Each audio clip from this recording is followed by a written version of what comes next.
저의 참목회지가 여러분들이 날마다 들어서 아는 바와 같이 태화선 기도원인데 용인에 있는 기도원이었어요. 지금은 기도원도 문 닫고 태화 국제학교로 바뀌어버렸는데, 제가 부임했던 때가 1990년 2월 13일이었는데 그때는 80년대 막 부흥의 불기가 막 불었다가 90년 초도 그래도 부흥의 불기가 남아 있었어요. 그리고 후반으로 가면서 이제 부흥의 불길이 서서히 꺼져가는 그런 과도기였던 것 같아요. 그런데 기억에 남는 목사님 중에 한 분이 강다리 목사님이신데, 강다리 목사님은 설교를 잘하셨어요. 아주 설교를 풀어서 이 말씀을 주시면은 꿀송이 같은 말씀인지라 강다리 목사님 테이프가 제일 많이 팔렸던 것 같아요. 근데 이분이 마지막 돌아가시기 전에 제가 이분을 소개해서 동두천 제일교회에서 이제 집회를 하는데 조금 이상하시더라고. 그래서 사모님에게 연락을 오셨더니 조금 약간 뇌에 문제가 생겨서 결국에는 40년 목회 생활을 접으시고 70세의 나이에 소천하셨는데, 70세의 나이 40년 동안 집회 인도한 숫자가 5,000분이에요. 5,000회를 그렇게 말씀으로만 열심히 하셨어요. 이분이 돌아가신 이후에 천국 환송 예배의 집례를 동양이었던 같은 부여 출신이니까 윤석전 목사님이 집례하셨는데, 이 강다리 목사님의 상에 대해서 이렇게 표현을 해요. 선교는 문화와 물질을 미천 삼은 것이 아니라 인간의 불가능을 해결할 수 있는 예수 이름의 권세를 미천 삼아 하는 것이다. 모든 것을 할 수 있는, 불가능한 일도 가능케 하는 예수 이름을 미천 삼아 하는 것인데, 그 예수 이름을 미천 삼아 영혼을 살리는 아비의 심정으로 말씀을 전한 분이 강다리 목사다, 이렇게 표현을 하셨어요. 여러분, 강다리 목사님이 하신 말씀 속에서 여러 가지 말씀이 있어요. 그 중에 제가 잃어버리지 않고 기억하는 말씀이 믿음, 소망, 사랑 중에 제일은 사랑이라는 말씀이에요. 여러분, 사람은 예수 그리스도를 믿는 믿음으로 중생합니다. 구원을 받는다, 그런 말씀인 거예요. 예수 그리스도의 흘리신 그 피가 우리의 죄를 씻기는 속죄의 피를 믿는 자들마다 멸망치 않고 구원에 이르게 하십니다. 이거를 바울은 그리스도를 향한 의라고 말씀하시고 하나님의 의라고 이야기하는데, 의라는 것은 믿음으로 믿음에 이루어지는 것을 믿는 것을 의라고 얘기하는 거예요. 자, 이렇게 구원의 확증을 가진 사람은 첫 번째 하나님 나라를 소망하게 됩니다. 그리고 불가능한 일도 가능하다라고 하는 믿음을 갖게 됩니다. 이것 또한 소망인 줄로 믿습니다. 그러면 소망은 무엇을 먹고 자라느냐 하면은 인내를 먹고 자랍니다. 믿음은 역사를 낳지만 소망은 인내를 낳습니다. 소망하는 사람은요, 인내하는 사람인 줄로 믿으시길 바랍니다. 하늘의 소망 역시도 인내해야 되고 땅의 소망 역시도 인내해야 됩니다. 믿음으로 이루어질 때까지 인내하는 게 소망인 거예요. 여러분, 소망의 사람은 절대로 실망하지 않습니다. 실패를, 절망을 디딤돌 삼아서 도약합니다. 저는 지난 수요일 저녁 예배를 통해서 한 살 나이에 뇌성마비 판정받은 조현철이라는 분에 대한 말씀을 드렸습니다. 조현철. 이분은 한 살 나이에 뇌성마비 판정받았습니다. 그래서 말 한마디를 하기 위해서는 온몸을 뒤틀어야 되는 거예요. 그냥 머리부터 발끝까지 쥐어짜야만 한마디를 하는데 그것이 고통스러운 일이었어요. 그런 그가 중학교 때에 예수님을 구주로 영접하고 예수님 인격적으로 만나서 구원을 확신하고 그러므로 고린도전서 1장 27절 말씀, 하나님은 약한 자를 통해 강한 자를 부끄럽게 하신다. 이 말씀에 도전 삼아서 내성마비인 나를 통해서 하나님께서는 강한 사람을 부끄럽게 하시는데, 강한 자를 부끄럽게 하기 위해서 나 같은 자를 목사 만들어 주실 것이다 라고 하는 목사의 꿈을 꾸게 된 줄로 믿습니다. 자, 그러므로 주변에 있는 사람들이 절대로 너는 안 돼, 다른 건 몰라도 특별히 목사는 안 돼, 그의 부모님조차도 목사는 절대로 안 돼, 안 돼라고 다른 소망을 꾸라고 다른 직업을 가지라고 권면을 했어도 조연철은 하나님은 불가능을 가능케 한다라고 하는 믿음을 갖고 목사의 꿈을 꾼 줄로 믿습니다. 그런데 그 결과 미국 사회에서 최초로 뇌병변 장애인 첫 번째 목사가 됩니다. 그리고 오렌지 힐 장로교회 담임 목사로 심호하고 계십니다. 할렐루야.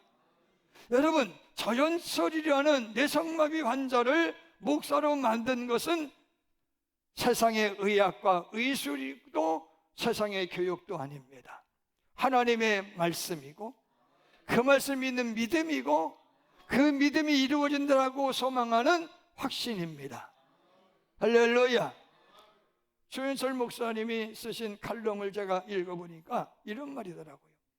진리는 고독하지 않다. 진리를 아는 사람은 고독할 수가 없다. 고독을 느끼는 사람, 외로움을 느끼는 사람은 마귀의 게임에 빠진 사람이다. 하나님 있는 사람은 고독할 수가 없다. 왜냐? 하나님은 임마누엘이에요. 우리와 함께하기 위해서 오신 예수님이셔요. 그 말씀이 우리와 영원히 함께한다 약속하신 것이 영접하는 자, 그 이름을 믿는 자들마다 구원에 이르는 권세를 주시다라고 하는 말씀인 거예요. 할렐루야.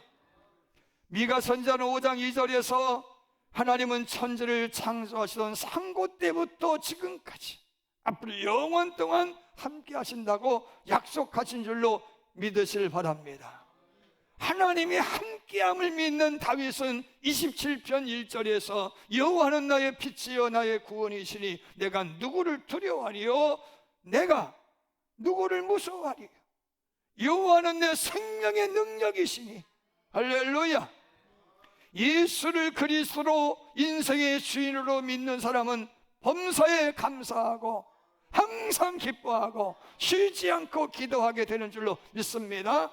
예수와 동행하는데 왜 외로워요? 나를 가장 사랑하시는 예수님이 나와 함께하는데 왜 무서워요? 여러분, 아무도 말하는 날에 주님은 말하시고 아무도 안 오는 날에 주님은 오시고 아무도 뵙지 않아도 주님은 보이고 아무도 웃지 않아도 주님은 웃고 묻지 않아도 주님은 묻는다는 거예요. 여러분, 진정한 신앙인은요, 예수님이 내 주변을 맴돈다라고 믿는 사람이 아니라 내 삶에 깊숙이 들어오셔서 주장하신다라고 믿는 사람이다, 그런 말씀이 있는 거예요. 여러분, 진정한 신앙인은 괴로울 때 주님의 얼굴을 바라보는 사람이라고 그랬어요. 평화의 주님을 바라보는 사람, 위로의 주님을 바라보는 사람, 주님 바라보는 사람 외로울 수 없다는 거예요. 이게 소망이라 그런 이야기예요. 소망은 주님을 느끼는 거예요. 말씀을 붙드는 거예요. 믿음으로 믿음에 이루어지는 것이 소망인 줄로 믿으시길 바랍니다. 천국은 믿음이 이루어진 나라, 천국은 소망이 이루어진 나라. 사랑은 세상에서도 필요하지만 믿음도 필요 없고 소망도 필요 없어도 사랑만큼은 천국에서 영원하다 그랬어요. 아멘입니까? 다음은 어떻게 살아야 되느냐? 사랑하며 살면 된다. 사랑하며 살면 된다. 그래서 바울 사도는 고린도서 13장 8절 예언도 패하고 방언도 그치고 지식도 패하리라. 하지만 사랑은 영원하리라. 그런데 여기에서 조심해야 될 것이 있으니 거짓 사랑을 경계하라. 거짓 사랑이 뭐예요? 위선적 사랑, 겉으로만 사랑하는 척하는 사랑. 그래서 예수님 말씀하시기를 마음을 다하고 힘을 다하고 정성을 다하고 목숨을 다하여 여호와를 사랑하고 이웃을 사랑해라. 할렐루야. 여러분, 거짓 사랑의 대명사가 누구요? 부자 청년 이야기잖아요. 마태복음 19장에 등장하는 부자 청년은 어려서부터 율법에 충실했던 사람이라고 고백하고 있어요. 그런데 구원의 확신이 없어요. 어느 날 예수님 앞에 찾아와서 어떻게 하면 구원을 얻으시느냐고 물었는데 예수님께서 율법을 지켜야 된다고 말씀하셨어요. 어려서부터 지켰다는 그 말에 예수님이 너에게는 한 가지 부족한 것이 있구나. 가진 것을 팔아서 가난한 자에게 나누어 주고 나를 따르라고 말씀하셨어요. 여러분, 신들러 리스트라는 영화를 아실 거예요. 신들러는 군수공장을 운영하면서 많은 돈을 벌어요. 그러다가 유대인들이 아우슈비츠 수용소로 잡혀가는 꼴을 보게 됩니다. 측은지심의 마음이 생겨요. 그래서 저들 어떻게 하면 포로 수용소로 보내지 아니하고 저들에게 진정한 자유를 줄 수 있겠는지를 고민하다가 당신의 군속공장을 관리하는 장교에게 뇌물을 주기를 시작하는 거예요. 뇌물을 주면서 한 사람 빼돌리고 아우슈비츠로 갈 사람 한 사람 빼돌리고 두 사람 빼돌리고 그렇게 1100명을 빼돌렸어요. 1100명을 살렸다, 그런 말씀인 거예요. 그런데 그가 마침내 모든 것이 들통나서 잡혀가게 돼요. 그럴 때 1100명의 사람들을 열차에 태우고 다 보낸 다음에 자기도 모르게 손을 만지다 보니까 다이아몬드 반지가 보이네. 그는 통렬히 반성하면서 이 반지만 팔았어도, 이 시계만 팔았어도 한 영혼은 더 전도 구할 수 있었을 텐데, 이것만 팔았으면 한 영혼은 더 구할 수 있었을 텐데 라고는 후회를 했어요. 부자 청년은 바로 신들러에 가졌던 양심의 찔림을 가졌던 것이죠. 내가 조금만 더 도와주면 살 수 있는 인생인데, 한 번만 도와주면 일어설 수 있는 인생인데. 저는 제 친구 목사가 같이 신학교에 등록해서 같이 합격증을 받았어요. 그런데 한 번에 등록금을 내지 못해서 신앙생활을 포기한 친구가 있어요. 그때 교회도 어려웠겠지만은 교회에서 한 번만 등록금만 내주었으면은 오늘날 나와 같은 목사가 될 수 있었을 텐데 라고 하는 후회가 있어요. 사랑하는 여러분, 거짓 사랑이 뭐예요? 히브리서 기자가 11장 3절 4절에서 너희가 피곤하여 낙심치 않기 위하여 죄인들의 이같이 자기에게 거역한 일을 참으신 자를 생각하라. 죄인들이 자기를 거역한 일을 참으신 자를 기억하라. 누구? 예수님이시죠. 하나님이시죠. 너희가 죄와 싸우되 아직 피 흘리기까지는 대항하지 아니하고 참고 인내한다고 했지만 죽지는 못했지 않냐. 여러분, 내가 사랑한다고 하고 내가 섬기고 봉사한다고 하지만 어디까지 해야 된다는 거예요? 십자가까지 져야 된다는 거예요. 아직 죽지는 하지 않았느냐. 그런데 바울과 사도들의 삶은 뭐예요? 예수님처럼 죽기까지, 할렐루야, 죽기까지 했다는 거예요. 예수님 시대의 문화가 하나가 있어요. 대표적인 문화가 뭐냐? 손님 오면은 손발 씻을 물을 주는 거예요. 손 씻고 발 씻고. 왜? 사막의 모락바람에 더러워졌으니까. 그리고 그 입이 형편이 있어서 종들이 있으면은 종 중에서 말단 종이 손발을 씻어주는 거예요. 예수님이 마지막 만찬에 앞서서 제자들의 발을 씻긴 모습이 오늘의 말씀인 거예요. 여러분, 오늘 이 만찬에 앞선 예수님은 이미 자기의 죽음을 예고했던 터라 마음이 복잡했어요. 여러분, 앞날이 지금 절망적이고 고통스럽고 십자가가 눈앞에 있는데 밥맛이 있을 것 같아, 없을 것 같아? 물어볼게. 밥맛이 있겠어요, 없겠어요? 없겠죠. 근데 예수님은 마지막 기념비적인 일을 남기기 위해서 밥상을 차렸다, 그런 말씀인 거예요. 그리고 6월절 마지막 만찬에 앞서서 제자들의 발을 먼저 씻겨주셨다는 거예요. 당시 예수님의 마음은 복잡했어요. 왜? 제자들에게 이미 십자가를 예고했는데도 불구하고 누구 한 놈도, 죄송해요, 욕한다고 욕하지 마요. 누구 한 놈도 내 마음을 알아주는 사람이 없어요. 도리어 당신의 나라가 임하실 때 나를 우편이나 좌편에 세워달라고 인사청탁이나 일삼고 서로 멱살잡이하고 누가 높으냐고 다투고 앉아있어요. 얼마나 속이 터졌겠어요. 내 같으면 저런 이들을 두고 내가 3년 6개월을 가룟 유다는요 속부인 짓을 또 하고 있는데 은삼윤양에 나 팔아 넘길 구상만 하고 있는 거예요. 그때 베다니의 마리아가 나타나가지고 옥합을 깨뜨려가지고 예수의 발에 붓고, 지난 시간 말씀을 드린 것처럼 향유 옥합을 붓고 예수님의 장례를 준비했어요. 얼마나 감사해. 이런 여러분들을 시험으로 축원합니다. 내 죽을 때까지 안 잊어버릴게. 그러면 죽을 때까지 안 잊어버려. 야, 얼마나 고마워요. 그러니까 예수님이 이 여인의 행한 일은 내 말이 전해지는 곳에는 반드시 전해질 것이다 라고 축복한 줄로 믿습니다. 아니, 그러면 사람은 눈치가 있어야지. 예수님 분명히 옥합을 깨뜨릴 그 당시에 저가 내 장례를 위해서 준비했느니라고 말씀하셨는데도 불구하고 눈치코치, 다른 것은 다 눈치코치가 있는데 예수님에 관련된 부분만 눈치코치가 없어. 다른 거는 다 눈치 까는데 목사님 형편에 눈치가 없어.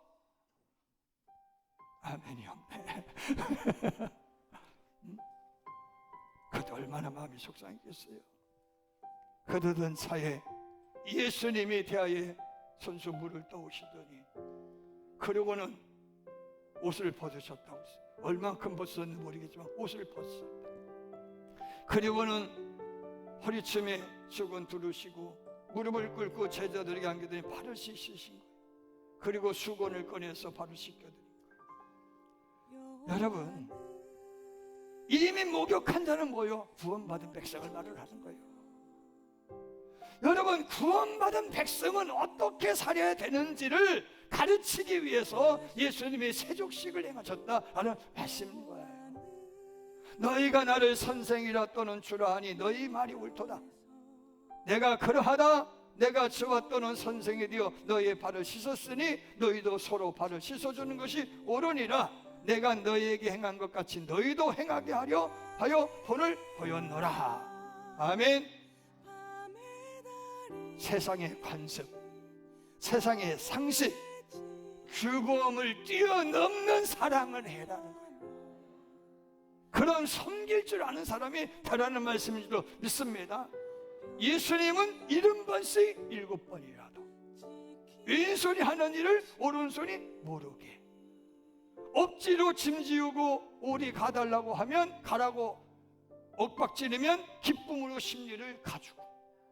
이 이야기 무슨 얘기냐? 감동되기도 거예요. 감동. 답시다. 감동될 때까지, 감화될 때까지. 여러분, 이왕지서 하는 일 감동될 때까지 하세요. 충성할 때 신용만 하지 말고 감동될 때까지 하세요. 할렐루야.